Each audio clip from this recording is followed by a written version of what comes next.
What does it mean to find purpose, to give life purpose? This thought came into my head when I was at work. Mid-break, I went to Netflix, rewatched The Good Place, and it was as if the show was speaking to me. I posed myself a question, and it reminded me of a hero I often don't think about. Not Superman or the Flash, but All Might. To be a hero is to be a symbol, whether that be of happiness, masculinity, clarity. Every important path of All Might's life holds the same sentiment. I am not special, but I must protect others. Give me the burden and responsibility. If I succeed, it means they can as well. You become a sacrificial lamb of sorts. It'll be the only way you feel you will give your life meaning. However, Toshinori did the opposite. It's as if heroes in general became actors in a play for all to watch but not emulate. Those who try to change their lives do so, but inevitably for the worse 80% of the time. He failed. This failure is what I think makes the title of my video more prevalent. It is not enough to be selfless for the sake of others, because people can't just change on a dime. To truly show one to change, you need to show why they fail. All Might never did that. Not that it was his actual goal. Toshinori just wanted to be a symbol, most likely for those who were desperate enough to fall to the clutches of All for One. Thankfully, it didn't come off as pretentious or preachy when he said so. He was born quirkless and was powerless, like most people, and his era wasn't the same as his successors. So he was probably faced with way more discrimination than Izuku Midoriya. Japan and the world at large was confused and in a state of panic, so he wanted to show the world that everything wasn't hopeless because he was there. What he didn't account for was people getting complacent. The world of My Hero somehow was more terrifying as a depiction of what we already are. It didn't need to go into the extremes of a dystopian world because we are already selfish people, sometimes jerks, damn near socially inept at times. Boku was being suffocated and cameras were being flashed as if he were a prospect or a work on display. The same applies to the woman who called out Yue as a reporter for not being able to protect others despite not knowing what issues they faced. She was blinded by her own rage, so she took it out on them. It is after all their job, but it's as if no one sees the true issue. No one sees the other person behind the screen or the person they're talking to. By putting up this shield for themselves, modern society didn't see All Might as a symbol like he wanted, but as a sort of god instead. You should have stopped it. You could have done better. The answer of most heroes who hear this would be, but I can't. I just don't have the strength. I can't be everywhere at once. I'm only human. I'm just a hero. Just a hero. A hero is not infallible, unstoppable. They are the ones who need to meet fate in the face and defy it. It's not an easy task, and that is what All Might wants for his students, for himself, his friends, for all those he protects. But what satisfaction do you get from relying on someone else to take on your fears? You need to share the burden, the pain. We live in this world and it's only fair we act like it. The point at which selflessness becomes selfishness is when you don't listen to everyone around you. Ignore their warnings, their care, their hate. Eventually, you may not have them at all because you push them away. And humans are social creatures, but somehow we always manage to hurt those we need in our lives, those we care about. All Might kept Night Eye from his life for his own safety, but in the end, it led to his death. Night Eye put himself to work, and though he was surrounded by comrades when he met his end, he died without his mentor at his side, his symbol at his side. But he died smiling because he left behind a blinding hope of Beacon, the million. All Might is in the process of the same journey right now, no longer choosing to take on everything because he has once again become powerless, but only in the physical sense. The suit he now wears is not flashy.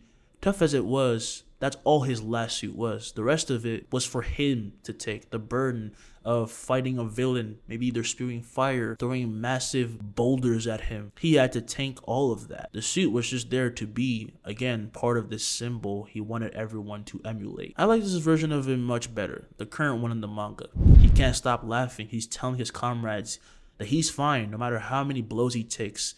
His ideal of justice is emboldened. He looks like a madman, not the typical idea of All Might. He's not using super strength or relying on gadgets based on the quirks of his students, but that's the true All Might, and that is for him to define, not others. And when he falls, and I know he will, I don't think I'll be able to stop smiling either, and neither will he, because he will have made a true difference. He left behind the perfect visage of himself and a great successor. I'm not saying that he didn't save many before this, but what did it lead to? The uprising of All for One. Nana Shimura did the same. leaving behind her family for the sake of others, leading to the creation of the next All for One. She abandoned her family, and she may have trained Toshinori and was doing the selfless thing, but she also created the successor of his arch enemy. The meaning of hero became ruined not by the war arc, but since the beginning of the series. We just didn't notice. When heroes were kicked down a peg, who's to say they were ever wrong about their place to begin with? People relied on them, so they did their work. They acted as they would. They would be flashy. They would say a few quips. But then everyone turned against them. Their supporters were lost in the crowd of haters. They did what anyone else would do. They gave up. Those ideals were not strong enough to support them. But the heroes we thought would quit, who have no solid background of any actual issues they had to deal with, actually stood up. For example,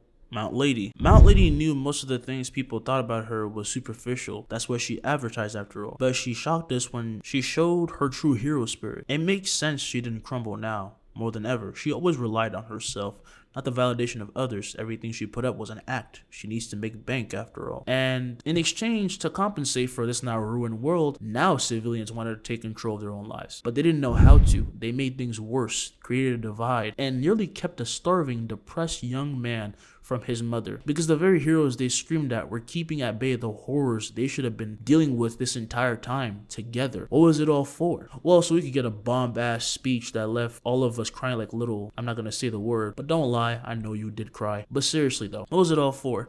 Obviously for their own self-preservation. They're not demonized for it either, but they sure felt like crap when they realized what they were doing. My family would get hurt. I could die. How many heroes do you guys think have actually died in the series? How many do you think retired because of the isolation and work of bearing everything? The story never truly dived into if that many died or why, but it doesn't need to. We get the example in one person, Lady Nagant, keeping a bright face while crumbling on the inside. That's most of us. So why does it change when it's suddenly your turn? You, the bystander. You're selfish and you need to change. Because it's not enough to hope for the better of others, and it's not enough to fight with a smile. It's not enough to cheer from the sidelines. Deku tried to do what I'm talking about. He was rebuked. It's true that he was unfit for the situation, but his bravery left open a path for All Might. Bakugo tried to emulate the masculinity of All Might, or what he thought All Might thought of as masculinity, and it only made things worse. He pushed away someone he saw beneath himself who was just trying to help. As a result, he only sank deeper. People push away help, and then when they fall, push away those who tried to help them. It's a cycle. In some cases, people accept the help and treat heroes not like people, but something larger. But that expectation, that piles on until at some point, this larger-than-life being breaks, and when you try to help, you won't know how to. Usually, they do it for you. Everyone has to contribute, and after then you can truly smile. All Might knows he's brought peace, not because nothing will ever happen, not in that sense at all. Things will always go wrong, but once it does, people won't wait on standby for a hero. They will forge forward themselves, and in doing so will inspire everyone to do the same, and then they can all become like the All Might they so admired. That way they can find meaning, and unlike Deku, they won't be demonized for it. I hope you liked this video. It was brought up by just a subject that popped in my head. Seriously, I was just at work and it just came into my mind. Tell me down below what you think, and subscribe if you want more things like this, and I hope you have a great day.